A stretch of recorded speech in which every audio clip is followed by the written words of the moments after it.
پارلیمان کے اختیارات بھی کسی اور کو تفویض کر دیے. اس کے علاوہ انہوں نے جو نگران حکومت ہے، جو کہ اس وقت اگر آپ آئینی کنونشن کو دیکھیں، اس کے تحت ایک غیر آئینی حکومتیں ہیں، یعنی 3 مہینے کا مینڈیٹ ہوتا ہے، اور یہ حکومتیں جب جائیں گی تو سال تقریباً پورا ہو چکا ہوگا، اگر انتخابات جنوری میں بھی ہوتے ہیں. تو یہ اس دوران ہوا کیا ہے، اسپیشل انویسٹمنٹ فیسیلیٹیشن کونسل قائم ہوئی ہے. تو ایک سپر حکومت کا ایک سٹرکچر اس وقت قائم ہے پاکستان میں. اس کو آئینی ترامیم کے ذریعے پی ڈی ایم کی حکومت نے ایک لحاظ سے تحفظ فراہم کیا، اور بنیادی طور پہ یہی سپر سٹرکچر ہے جو کہ آئندہ فیصلوں پہ آئندہ فیصلے بھی کرے گا، جتنے بھی اہم نوعیت کے اقتصادی منصوبے ہیں ان کے حوالے سے، اور جو پاکستان کے مالیاتی مینجمنٹ ہے اس حوالے سے بھی اس نے فیصلے کرنے. تو اب سوال یہ ہوگا کیا نواز شریف صاحب اس کونسل کے اوپر ہوں گے یا نیچے ہوں گے؟ یہ بڑا ٹرکی معاملہ ہے. لیکن مجھے یہ بتائیے کہ ایک واضح طور پر اکثریت رکھنے والی، یعنی کہ عوام کی لائکبلٹی میں نمایاں جماعت پاکستان تحریک انصاف اور اس کے لیڈر عمران خان، ان کو کسی کیس یا کسی بھی قانونی غیر قانونی طریقے سے الیکشن کی ریس سے آؤٹ بھی کر دیا جاتا ہے، بیلٹ پیپر پر بلے کا نشان بھی نہیں ہوتا، حکومت جو ہے وہ ایسی صورت میں الیکشن کے ذریعے قائم ہو جاتی ہے، تو کیا اس کو انٹرنیشنل لیجیٹیمیسی مل سکے گی؟ کیا جو ریجنل ہمارے بارڈرنگ کنٹریز ہیں، جو ہمارے قریبی ممالک ہیں، جو دوست ممالک ہیں، یا پھر جو ویسٹرن ممالک ہیں، وہ بننے والی حکومت کو، کیونکہ میاں نواز شریف صاحب کی حکومت بنانے کا اب نظر آ رہا ہے کہ فیصلہ ہوا ہے، اس کو لیجیٹیمیسی دیں گے؟ اس کو ساتھ اسی طرح اب جیسے ایک جمہوری الیکٹڈ حکومت ہوتی ہے اسی طرح ڈیل کریں گے؟ آپ بڑے بھولے ہیں، اور آپ بڑے آئینی اور اصولی سوال کر رہے ہیں. اب مجھے یہ بتائیں کہ اس وقت اسرائیل فلسطینیوں کے ساتھ جو کر رہا ہے، اور اس میں ساتھ ان کا کون کون دے رہا ہے؟ اسرائیل کے ساتھ پورا ویسٹ کھڑا ہوا ہے، امریکہ پورا ویسٹ کھڑا ہوا ہے، کھڑا ہے. انڈیا کھڑا ہوا ہے. کسی نے یہ کہا کہ گزشتہ ہفتے سے پہلے تک اسرائیل نے فلسطینیوں کے ساتھ وہ کیا کیا ہے جس کے نتیجے میں وہاں پہ غم و غصہ ہے. فلسطینی 20 دیہات سے وہ محروم ہو چکے ہیں اسرائیلی قبضہ مافیا کی وجہ سے. 6,000 کم از کم ہلاکتیں ہوئی ہیں 2008 کے بعد سے. کسی نے ایک لفظ نہیں کہا، کسی نے نہیں کہا کہ حقوق انسانی پامال ہو رہے ہیں فلسطینیوں کے. وہ 1 ملین سے زیادہ لوگوں کو نے کہا کہ آپ نکل جائیں یہاں سے، جبکہ اس کو اقوام متحدہ نے کہا کہ یہ ڈیتھ سینٹنس یعنی موت کی سزا ان کو مل رہی ہے. ٹھیک ہے. اب کسی نے کہا کہ مصر جو ہے وہاں پہ بنیادی انسانی حقوق نہیں ہیں. کیوں نہیں ہیں؟ بلکہ الٹا مصر کو خصوصی امداد مل رہی ہے امریکہ کی. تو پاکستان میں بھی مجھے تو خدشہ ہے کہ کچھ ایسے ہی ہوگا. صحیح. تو امتیاز صاحب مجھے یہ بتائیں کہ میاں صاحب نے 18 ستمبر کو جو تقریر کی تھی جس میں انہوں نے کہا تھا کہ 2017 میں ایک چلتی ہوئی حکومت کو رخصت کر دیا گیا، اور اس کے پیچھے جنرل باجوہ تھے، جنرل فیض تھے، ثاقب نثار تھے، آصف سعید کھوسہ تھے، پاناما والا بینچ تھا، جسٹس اعجاز الحسن تھے، اور یہ قتل سے بڑے مجرم ہیں، اور اگر ان کو سزا نہ دی، ان کو کیفر کردار تک نہ پہنچایا تو یہ ہمیں خدا بھی معاف نہیں کرے گا کیونکہ یہ عوام کے مجرم ہیں، یہ میرا ذاتی انتقام نہیں ہے. پھر انہوں نے اس سے بیک ٹریک کیا ہے، اور اب وہ بیانیہ آ گیا کہ ہم اپنا فوکس جو ہے وہ معیشت پہ رکھیں گے، انتقام پر نہیں رکھیں گے. ہاں، ایک ٹروتھ کمیشن بنا دیں، ایک ٹروتھ اینڈ ریکنسیلیشن کمیشن کے جہاں پر آ کے 2017 کے حوالے سے سب لوگ سچ بولیں. تو میاں صاحب آپ کو لگتا ہے کہ ان کی جو ہسٹری ہے ہمیشہ ٹکراؤ کی، اور وہ کبھی نہ کبھی آ کر الجھ پڑتے ہیں، لڑ پڑتے ہیں اسٹیبلشمنٹ کے ساتھ، یہ جو ابھی ایک بڑا باہمی شیر و شکر ہو کے رہنے کا سلسلہ چلا ہے، نون لیگ دوبارہ سے اسٹیبلشمنٹ کی گود میں بیٹھی ہوئی ہے، یہ سلسلہ ایسے ہی قائم دائم رہے گا یا آپ کو لگتا ہے کہ میاں صاحب دوبارہ کوئی ایڈونچر کریں گے؟ دیکھیں، ہم پہلے بھی یہ بات کی کہ سوال یہ ہوگا کہ کیا نواز شریف صاحب مکمل طور پہ بااختیار وزیر اعظم ہوں گے، یا پھر وہ اسپیشل انویسٹمنٹ فیسیلیٹیشن کونسل کے ماتحت ہوں گے یا اس کے ماتحت ہوں گے. اگر یہ فیصلہ نہ ہو سکا اور فیصلہ سازی میں رکاوٹ آتی رہی صرف اس وجہ سے، تو پھر بڑے عرصے تک یہ ارینجمنٹ نہیں چل سکے گا. اور اسی طرح بھلے اس نظام کو بین الاقوامی لیجیٹمیسی حاصل نہ ہو، لیکن مجھے یہ لگتا ہے کہ پاکستان میں اب کچھ عرصے تک جو اسپیشل انویسٹمنٹ فیسیلیٹیشن کونسل ہے وہی حقیقی حکومت رہے گی، اور پاکستان کی اقتصادی بحالی کے لیے جو لوگ زیادہ اکثریت میں بیٹھے ہیں اس کونسل میں وہ سمجھتے ہیں کہ تسلسل بڑا ضروری ہے اور سیاسی یقینی جس کو سرٹنٹی کہتے ہیں وہ بھی ضروری ہے۔ اس لیے یہ مجھے نہیں یقین کہ نواز شریف صاحب اس کے ساتھ بہت کمفرٹیبل ہوں گے، کیونکہ ان کا اپنا ایجنڈا ہے، اور بھلے انہوں نے بیک ٹریک کر لیا، جو جنرل باجوہ، جنرل فیض اور میاں ثاقب نثار جو چیف جسٹس تھے ان کے حوالے جو بھی باتیں کیں، اب ان کے بچے تو ہیں نہیں ہیں، یعنی 73-72 سال کی عمر میں کوئی شخص اگر اس طرح کی باتیں کر رہا ہے کہ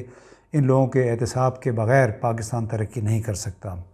تو یہ جو ان کی خواہش ہے یہ وہ کب تک دبائے رکھیں گے یہ بھی دیکھنا ہے۔ اچھا مجھے یہ بتائیے کہ میاں صاحب جو ہیں وہ ظاہر ہے کہ یہ تو آپ نے بھی کہا، نظر بھی آتا ہے، سب کو معلوم بھی ہے کہ میاں صاحب جو ہیں ان کے حوالے سے، اور نون لیگ خود بھی کلیم کرتی ہے کہ جو ادارے میں ایک ریزسٹنس تھی وہ ختم ہو چکی ہے، ادارے کا دل موم ہو چکا ہے، ان کی جو سلیٹ ہے وہ کلین ہو گئی ہے۔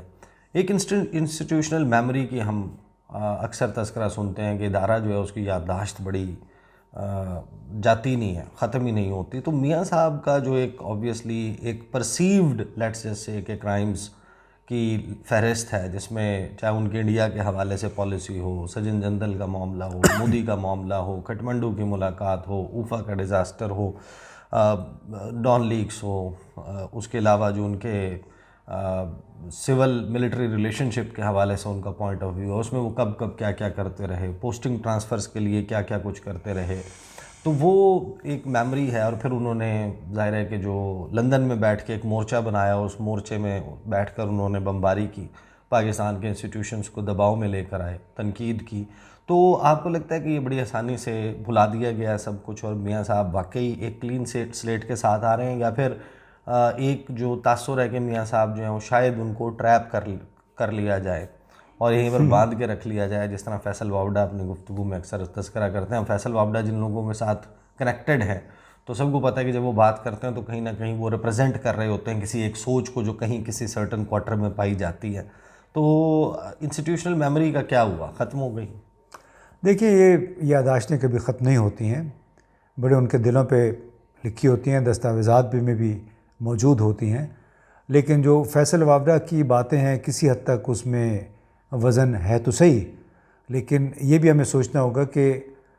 ابھی پاکستان میں جو معاملات ہیں ان کا بڑا گہرا تعلق ہے مینجمنٹ کے ساتھ، کہ کس طرح آج کا دن اور کل کا دن گزارا جائے۔ یہ بار بار جو آپ تجربات کرتے ہیں، بار بار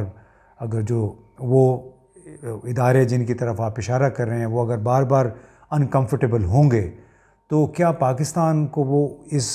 اقتصادی اور سیاسی بے یقینی سے نکال سکیں گے جس کا پاکستان کو اس وقت سامنا ہے؟ میرا خیال ہے بھی کچھ عرصہ وہ انتظار کریں گے، یہ چیزیں آسانی سے بھولنے والی نہیں، یعنی ان لوگوں کو تو وہ یقیناً نہیں بھولا ہوگا کہ جنرل پرویز مشرف ہوا میں تھے اور اس کے ابھی پاکستان واپس آ رہے تھے 12 اکتوبر 1999 کو، اور ان کی غیر موجودگی میں ان کو برطرف کر کے جنرل ضیاء الدین بٹ کو لگا دیا اور ان کے طیارے کو پھر اترنے نہیں دیا گیا، یعنی باقاعدہ اس کو کہا گیا کہ آپ کے لیے کراچی ایئرپورٹ بھی بند ہے، نواب شاہ ایئرپورٹ بھی بند ہے، انڈیا چلے جائیں۔ انڈیا کا نہیں کہا، وہ ایسے نہیں تھا، لیکن بہرحال ان کے پاس ایک چابہار کی چوائس تھی اور ایک احمد آباد اس کی مسقط کی چوائس تھی، اور جو پائلٹ ہیں ان کا کہنا ہے کہ ہمارے پاس فیول اتنا نہیں تھا کہ وہاں جاتے، لیکن سوال یہ تھا کہ اس میں 200 کے قریب لوگ تھے اور ان کو یہ کہہ دیا گیا کہ آپ پاکستان میں کہیں بھی نہیں اتر سکتے ہیں، کیونکہ اس دوران پھر بغاوت بھی ہو گئی۔ جب GHQ کے دوسرے جرنیلوں کو پتہ چلا انہوں نے پھر سارا اقتدار سنبھال کے، انتظام سنبھال کے پھر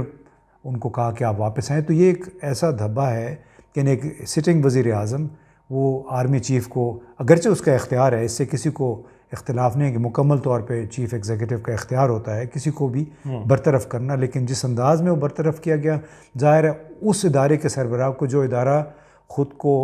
اپنی پاکستان کی سرحدوں کا ذمہ دار نگہبان سمجھتا ہے، جس کی اپنی ایک بڑی گہری تاریخ ہے پاکستان کے سیاسی معاملات میں،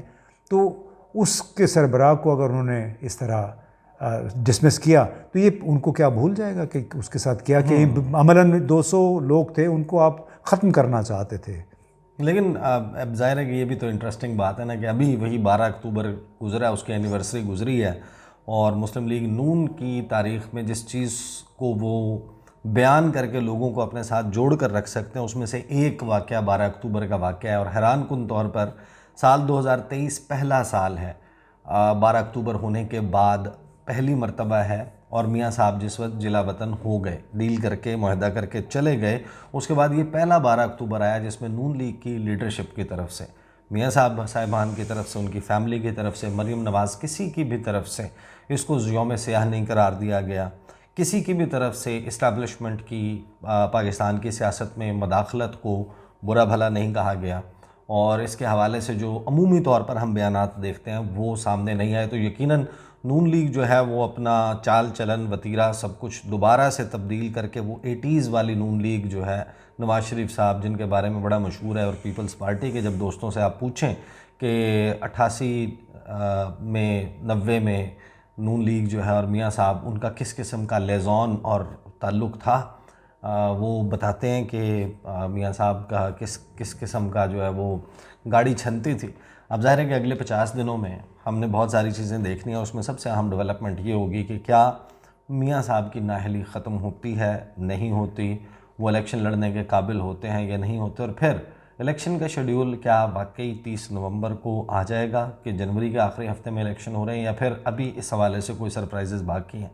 ایک بات طے ہے جو امتیاز گل صاحب نے بھی گفتگو کی، اور ہم اکثر اپنے جا کے اپنے ولاگز میں بھی گفتگو کرتے ہیں کہ دیکھیں جو اس وقت صورتحال پی ڈی ایم کی حکومت نے کرتی ہے گزشتہ 16-17 ماہ میں، کوئی ایسا نسخہ نہیں ہے. یعنی یا تو کوئی کرشمہ ہو جائے، کوئی محمد بن سلمان کہے کہ میں ایشین گیمز نہیں کرواتا، وہ $500 ارب ہے وہ میں 4 ملکوں میں بانٹنا چاہتا ہوں، تو سوا سو ارب جو ہے وہ پاکستان رکھ لے، 125 ارب کوئی اور ملک رکھ لے. کوئی اس قسم کا کوئی واقعہ جو کہ نہیں ہونا رونما وہ ہو جائے تو پاکستان کی معیشت جو ہے اس کو کوئی ایک انجیکشن جو درکار ہے وہ مل سکتا ہے. علی میاں صاحب آئیں گے، کوئی ایشورنسز دینی پڑیں گی، کچھ رکھنا پڑے گا گروی، کچھ بیچنا پڑے گا، کچھ سودا کرنا پڑے گا، کہیں پر اپنی فارن پالیسی کے اوپر کمپرومائز کرنا پڑے گا، تب جا کے آپ کا یہ معاملہ جو ہے وہ حل ہوتا ہے. اور اگر اس طریقے سے کرنا ہے تو قوموں کو کیا ایسے کرنا چاہیے یا نہیں، یہ ایک سوال ہے جس کا جواب ہم اکثر ڈھونڈتے ہیں اور ڈھونڈتے رہیں گے. اب تک کے لیے اتنے، مجھے اور امتیاز گل صاحب کو اجازت دیجیے. اللہ حافظ.